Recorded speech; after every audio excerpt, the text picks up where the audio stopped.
بصوا بقى، لازم اول ما يجي الشتاء على طول ندخل نعمل مخبوزات في الفرن، وخصوصا بقى ايه ان هي بتدفي البيت وبتبقى ريحته حلوة جدا. تعالوا بقى اوريكم طريقة حلوة قوي تعملوا بيها القرص اللي بالعجوة في البيت، وبتبقى ريحتها خطيرة، بتخلي البيت فظيع، وتقعدوا تاكلوها بقى طول اليوم كده طول ما انتوا رايحين وجايين. يلا بقى هقولكوا طريقة سهلة قوي نعملها بيها.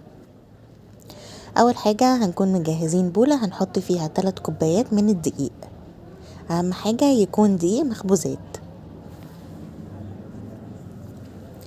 بعد كده هننزل عليها بالمكونات دي. اول حاجة ذرة ملح، بعديها معلقتين صغيرين من السكر، ومعلقة صغيرة من البيكنج باودر، ومعلقة صغيرة من الخميرة، ونقلب المكونات الجافة كلها مع بعض.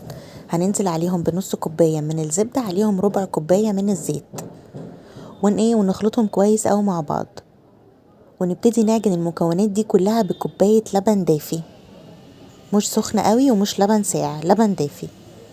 هنفضل نزود جزء من اللبن ونعجن لحد ما العجينة تلم معانا.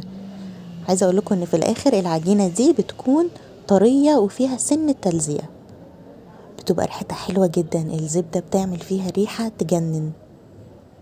تعجنوا فيها كويس قوي، وزي ما قلت لكم اي عجينة بتعملوها ادوها حقها في العجن، لان هو ده اللي بيفرق قوي في الاخر.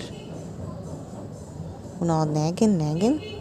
بعد كده هنجهز بقى العجوة بتاعتنا. لو في اللي هو قالب العجوة الجاهز تمام، مفيش انا جبت تمر، شلت النوى بتاعته، وبعد كده حطيت عليه معلقة من الزبدة وشوية مية سخنين، حطيتهم على النار لحد ما طريت معايا خالص وعملتها عجوة.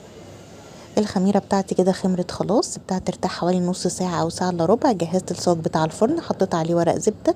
بصوا بقى، في طريقتين. الطريقة الاولانية ان احنا نفرد العجينة كده، بناخد كورة كورة ونفردها ونحط جواها العجوة بتاعتنا ونقفل كده الاطراف كلها.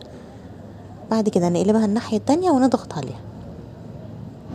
الطريقة التانية اللي احنا ممكن نعملها على ايدينا، نفردها كده ونحط برضو العجوة ونقفلها، وبعديها نقلبها ونديها تبطيطة كده، بس كده. ونخلص بقى الصاج بتاعنا كله. بعد ما نخلص نديها خطين كده بالسكينة زي ما بنشتريها من الفرن. انا بحط لها سمسم، انا بحب طعم العجوة قوي مع السمسم، اللي مش عايز يحط مفيش مشكلة. هتدخل على فرن سخن على درجة حرارة 180. عايزة اقول لكم ما بتاخدش وقت خالص، خليكم متابعينها على طول. اول ما تحمر من تحت ولعوا عليها الشواية، هتاخد اللون بتاعها من فوق وتبقى جاهزة في ثواني، وبتبقى تجنن، مفيش حد بياكلها ما بتعجبوش.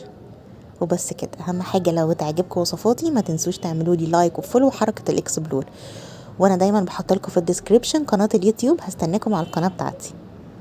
جربوها وقولوا لي ايه رأيكم. يلا باي باي.